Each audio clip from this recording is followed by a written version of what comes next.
All right, good morning, everyone. This is Jill Ravyn Stevenson of Juniper Sage. And this is my Aquarian Sagittarius Moon Libra rising reading. That comes from that window of perspective. When I sat down this morning to do this, it just feels like holding the energy of grace. I feel to put a little bit of lavender here with us today. I'll grab some of this here. That feels good. I can smell it. It feels so calming. On this day of September 12th, 2025, this reading isn't just for the week as we're kind of moving into fall. So the cycle of change, I really was inspired to do a reading this morning, a little longer maybe, that addresses the fall season to help us kind of understand some energetics around the fall. Not the energetics, but some energetics around the fall. So I'm just one perspective. So remember again, in any kind of readings, to take what resonates with your heart and soul and leave the rest, no worries. All right, so I did decide to do a Kuan Yin Oracle card by Alana Fairchild. I love these cards. To kind of set the energy for the fall. I just love this energy because there is this sense of unity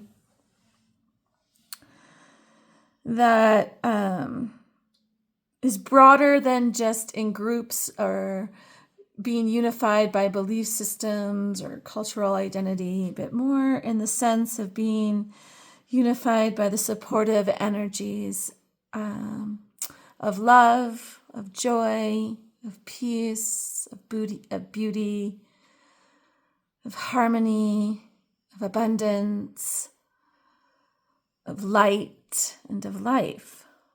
And to really pay attention to those unifying energies and the well-being of our soul, our mind, our heart, and our spirit really come into play right now. And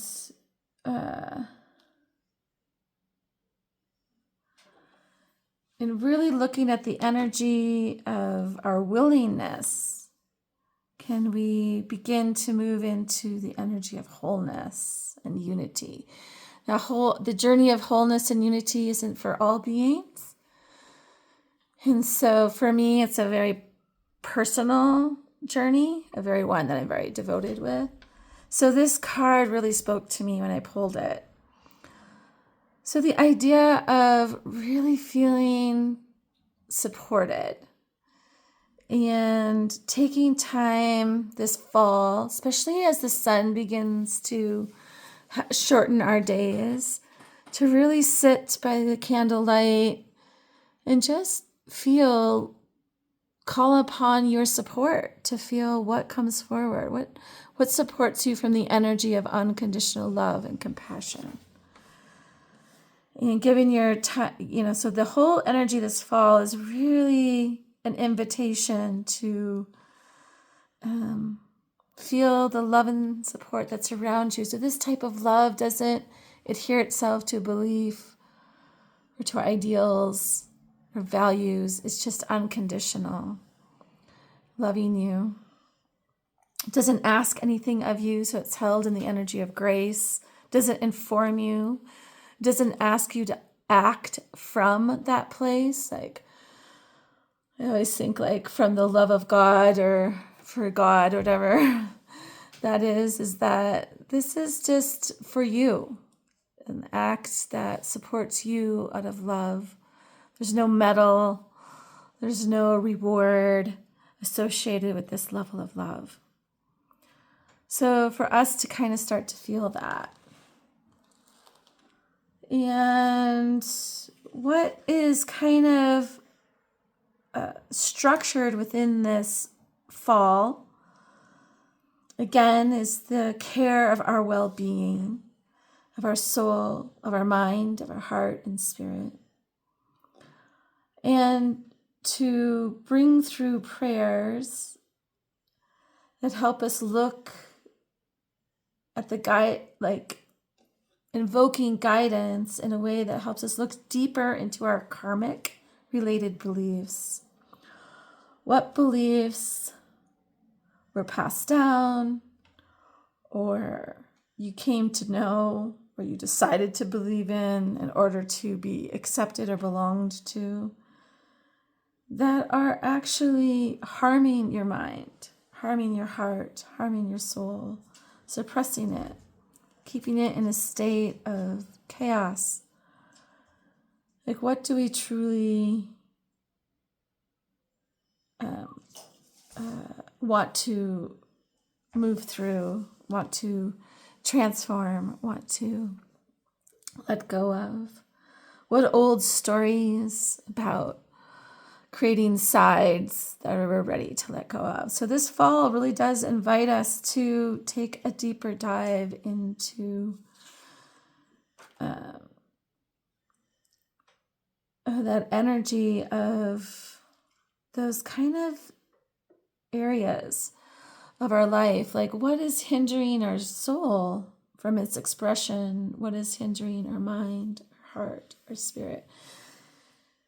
And not only that, what comes to mind to share is, what do we wish to bring forward? What do we wish to develop in ourselves? The fall is such a time to set the seeds into motion. What does a healthy soul look like and feel like? A healthy mind, a healthy heart. What does wholeness feel like, or unity? What does the health of that look like for you? And how would you benefit from that in developing prayers or intentions around that? And I love that there's 7. It just feels like super important to kind of look at 7 areas of our life, or developing 7 tensions around an area of our life. Like, it could be anything that you feel you would want to kind of level up, or that you would like support on, or to develop further in. So we both want to look at both sides of that, like what's suppressing ourself, our hearts, our mind, our spirit. What karmic beliefs are we kind of playing out still that are outdated, that really are reward-based? A lot of karmic things patterns are rewarded-based. It's very egoic-based. So just like looking at it from a deeper level. So again, lighting candles, having a moment of what is really supporting you and that unconditional love. So you can really unravel a few pieces of truth, both what you want to release and what do you want to go into your own self-development around. So I love that. So the other structure that comes into place is the nourishment card. I love this card. This feels like receiving nourishment from Mother Earth, from her waters, from her air, from her healthy parts. So once we kind of decide what we want to release, what we want to develop, to kind of resource them from a very healthy place. So whether that's just visiting water or beautiful areas of nature and allowing yourself to be filled up, to again, filled up from this well of unity. The earth is such a way shower around unity, and the steps that we can take towards that, if that's what we seek. So there's lots of energy set up for that possibility, if that's what we truly want. It also kind of invites us to lay down the arms or the weapons that we use against ourselves or against each other. And, what would that feel like, right? And what are the fears that come up around that? So there's some really deep inner work around the energy here of love and peace and beauty and unity. So abundance really can't be accessed without the sense of unity, wholeness, self. So, again, it just seems like this arrival here. And really taking what supports you, right? She's in here in her waters, and she's come to the place that supports her, has all the elements, and to receive, to fill herself up with what supports her. And again, this unity of being, I always think rainbows feel like unity because they're like this bridge from one place to the other. I don't know why, it just always comes up for me that way. And again, that overall arching energy that comes through. So when we start resourcing from a place of wholeness and unity, and we come to that place with gratitude, then we begin to fill ourselves up with unconditional love, because nature has doesn't have a criteria in order to receive from her. And so it just kind of gives us this independent moment with her richness, so that we can bring that back into our communities, right? Bring that back into our lives, into our communities, into our connections, into our dreams and desires. And then what we kind of end, this feels like this kind of is a real beginning energy. And I kind of feel like I'm in October when I'm reading this one here, this card. I really feel that October energy. Maybe it's just that harvest, like the beginning of October. So this is a lot of setup energy for the fall, for those of you that really want to harness the information in this reading. So here is, he shows us this mass, this container full of abundance, right? And this abundance is wisdom. It's earth-based abundance. So it has wisdom in it, knowledge. So it reminds me so much of, if we're going through challenges and we're asking for the idea of wholeness and unity to support our well-being and our movement and our own growth, and that when we're in this state of unconditional love, like all is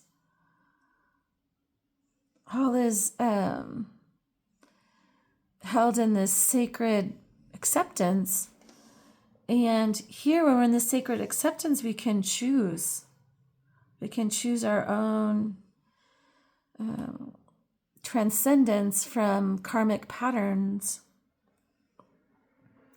that are both on the surface and deep within us. And then when we do that, is to nurture, to fill ourselves up with this purity of being, this purity energy, and then to what is it that this wisdom from the past would offer you in this time in your life? Again, we're all circulating around the energy, or this reading is circulating around the energy of togetherness, of unity, of wholeness. So what is that wisdom from the past that would be offered? That earth wisdom, that wisdom from long ago. Like, this isn't the first time that humanity has evolved into something else. It has gone through its letting go of identity into creating a new identity with itself and with each other. So what is the wisdom of the past, and how can that support us? This also kind of brings to mind is this discernment of what it is we want to harvest and what seeds we want to plant for our future generations. Like, we are in this beautiful moment to decide, how do we want to move forward?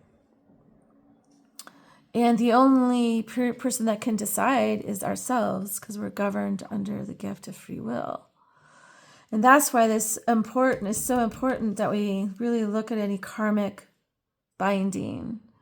And that's usually off of belief systems. Like I can think of this personally. I was married for like 6 months and divorced, and I'm a Midwest girl, so guilt and shame can grow like corn. And so I can still see tendrils of that karmic patterning so this is a really good card for those of us that are seeking, again, this unity, supportive energy. And it doesn't mean to bond together over a liked shared value. To me, this feels like, the wholeness of life is what I'm really feeling, as this card is trying to offer us. And just the wisdom of what to plant for the future and for our future generations. Is a lot of the karmic patterning can come from family beliefs that were born out of experiences or ideals that they adopted for their own safety and survival. And those are outdated, and a lot of us are trying to find ways to shed those. So there's a lot of ripe energy in the fall here to shed those things. And to also release ourselves. This is a great cord cutting time to those of you that are familiar with that idea of or that process or that skill set of cutting energetic ties. It's a really powerful time to do that, especially as we're leading up to the new moon, right? We want to cut energy and not take that into our weaving of what it is that we want. We don't want that. We don't want to bring that into the room with us. A nice clear space to create the future. And that's what I feel like this card also can kind of go into. I'm kind of going a little deeper in this reading here as I wrote some notes when I was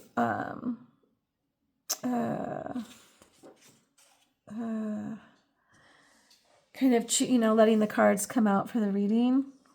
And this is like, wow, just experiencing the purity of our soul. We can let go of all this karmic wardrobe. We can just feel this purity, and there's no responsibilities in that pattern, because you don't have to feed that pattern or feed that relations that just isn't serving you. To kind of have a breath and feel that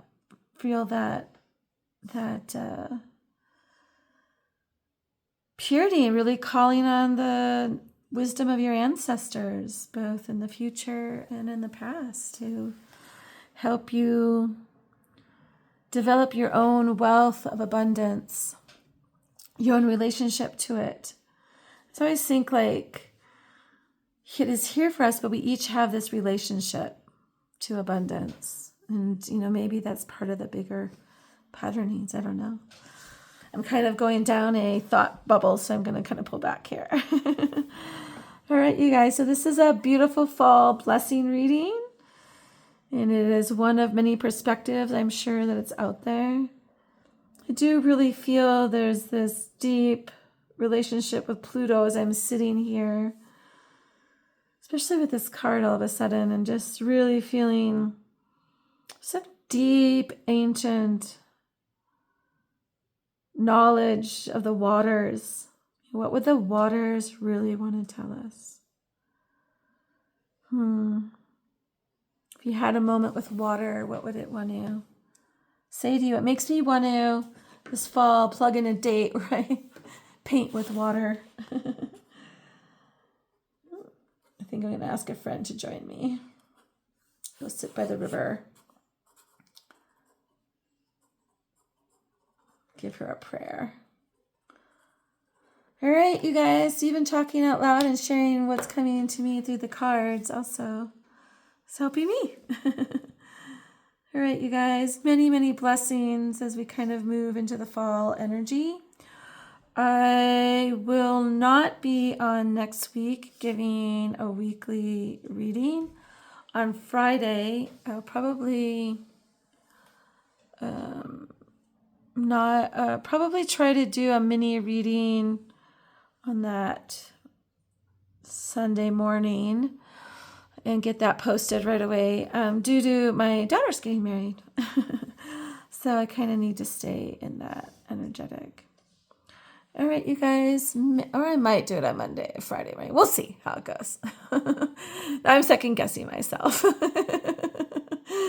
All right. Many, many blessings, everyone. Again, take what fuels your soul and leave the rest.